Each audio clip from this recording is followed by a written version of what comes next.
La incorporación de la Casa de Alba al Palacio de Dueñas es debido a una serie de pleitos familiares. Primero, doña Ana Girón, viuda de don Fernando Enríquez de Ribera III, se pleitea con su suegro en favor de la herencia de su hijo. Por aquel entonces solo tenía 11 años. El pleito lo gana don Fernando. Se ven obligados a marcharse a vivir a la casa de Pilatos. Desde ese momento, el duque de Alcalá fijará su residencia en el Palacio Sevillano de San Esteban. El otro pleito enfrentará de nuevo a don Fernando Enríquez de Ribera III con el hijo de don Fadrique Enríquez de Ribera, primer marqués de Villanueva. Defendía que en el 1548 se firmó una transacción escrita entre don Fernando II y su hermano don Fadrique, en la que se contemplaba que si su hermano heredaba los bienes y títulos de Perafán, al no tener descendencia legítima, el Palacio de Dueñas y otros bienes pasarían a ser del tercero en discordia, don Fadrique, y por consiguiente de su hijo, don Fernando Enríquez de Ribera y Córdoba.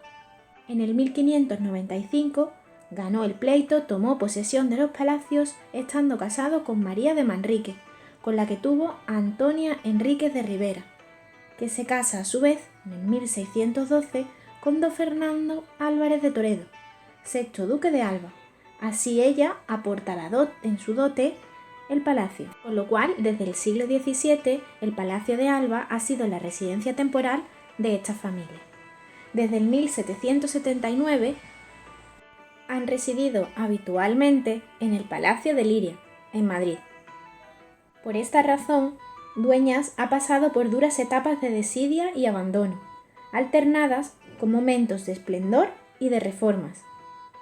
El terremoto del 1755 causó grandes desperfectos en la obra, provocando que el duque tuviera que hacer numerosas y urgentes reformas.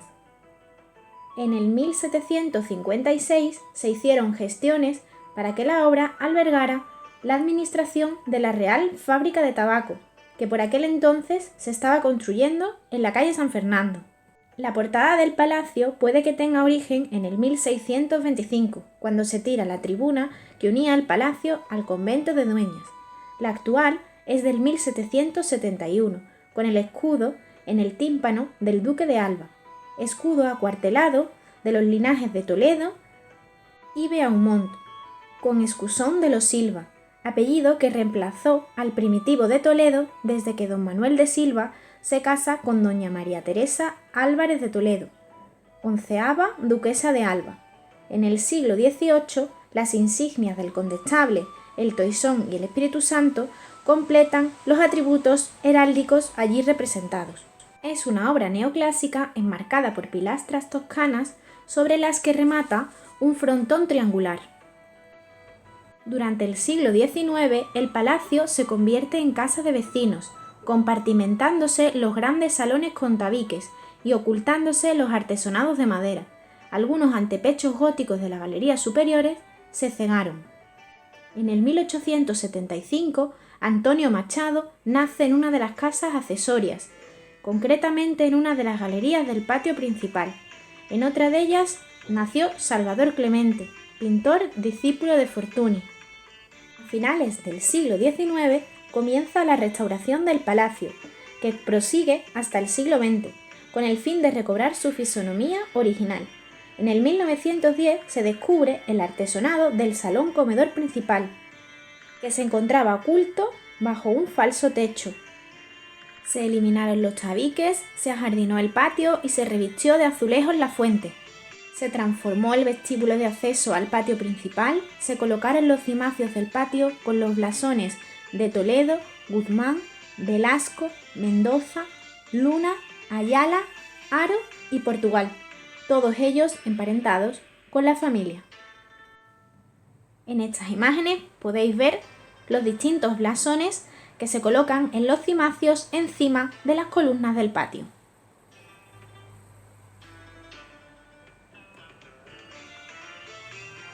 Todas estas reformas fueron acometidas por Jacobo Fitzjames Stuart, padre de la duquesa de Alba y 17º duque de Alba.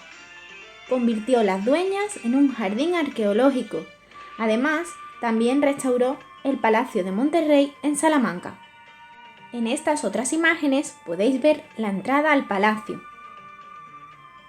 Se convierte en un precioso jardín donde predominan los naranjos, las palmeras y los arrayanes. En esta otra imagen podemos ver uno de los jardines interiores con su preciosa fuente.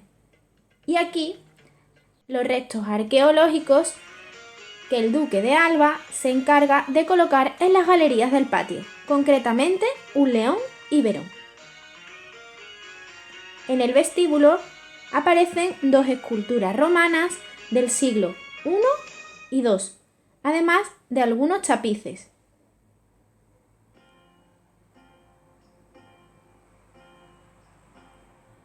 Aquí podemos ver el vestíbulo desde otro ángulo. Las primeras reformas las realizan los arquitectos Aurelio Gómez Millán y Rodrigo de Medina. Posteriormente entrará en juego Rafael Manzano, que descubre el arco de ingreso al patio, que estaba oculto en uno de los salones de la planta baja.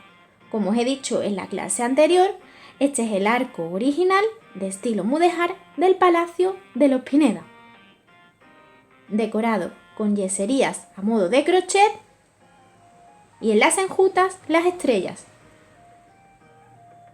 El duque de Alba también se encarga de ajardinar el patio principal, conocido en el siglo XX como el Patio de las Palmeras.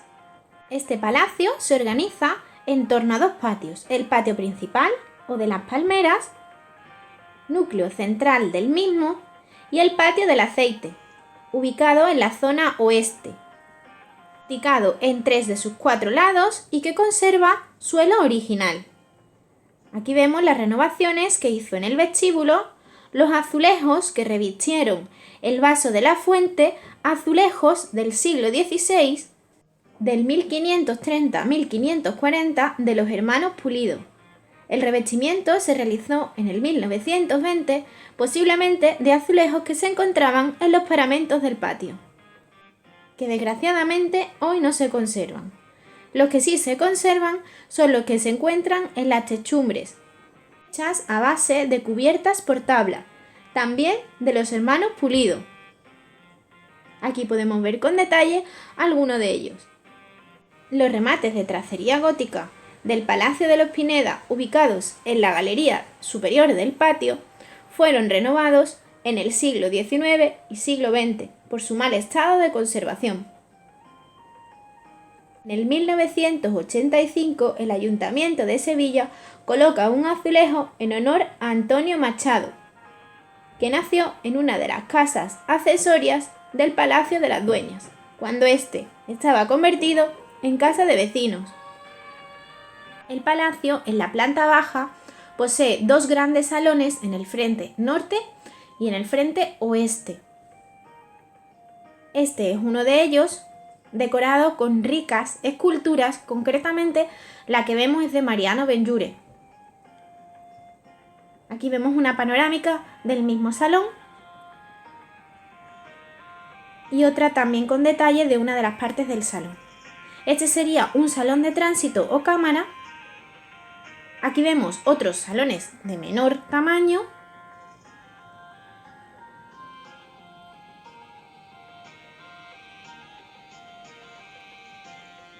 Este es donde tienen todos los objetos de la duquesa de Alba. Y aquí vemos el otro gran salón del frente oeste, donde se encuentra la entrada al oratorio bajo. Oratorio realizado en época de Catalina de Ribera en el siglo XVI. Otro salón de pequeño formato y la caja de escalera. Se encuentra situada en el ángulo noreste, se renueva en el 1571 haciéndose una nueva armadura. En ella aparecen los retratos de Napoleón III y Eugenio de Montijo, realizados por Frank Xaver en el 1860. Bajo la escalera se encuentra la bodega. Había 3 vanos, hoy día cegados. Aquí, en esta imagen, podemos ver con detalle los retratos de Napoleón III y Eugenio de Montijo. En esta otra vemos el armazón de madera del techo, que como digo se renovó en el siglo XVI. Aquí vemos el salón principal, salón del piano, que se encuentra bajo el torreón. Si os fijáis, a la derecha hay un gran piano de cola, que es el que le da el nombre al salón. Otro de los grandes salones de la planta superior es el gran comedor, decorado con cuadros de importante factura.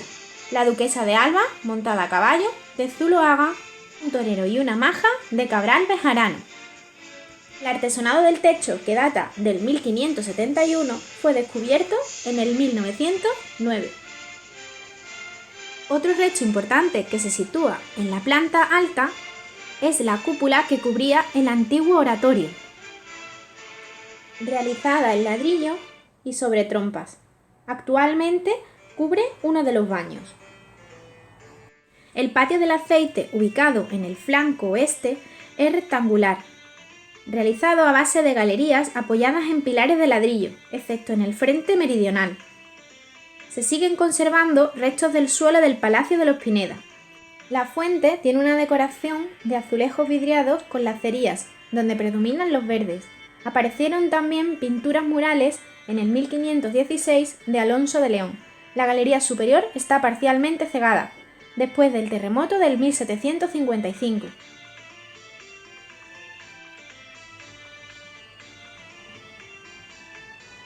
A continuación podremos contemplar el resto de los salones de la planta superior, habitaciones privadas, biblioteca, pasillos o sala de estar.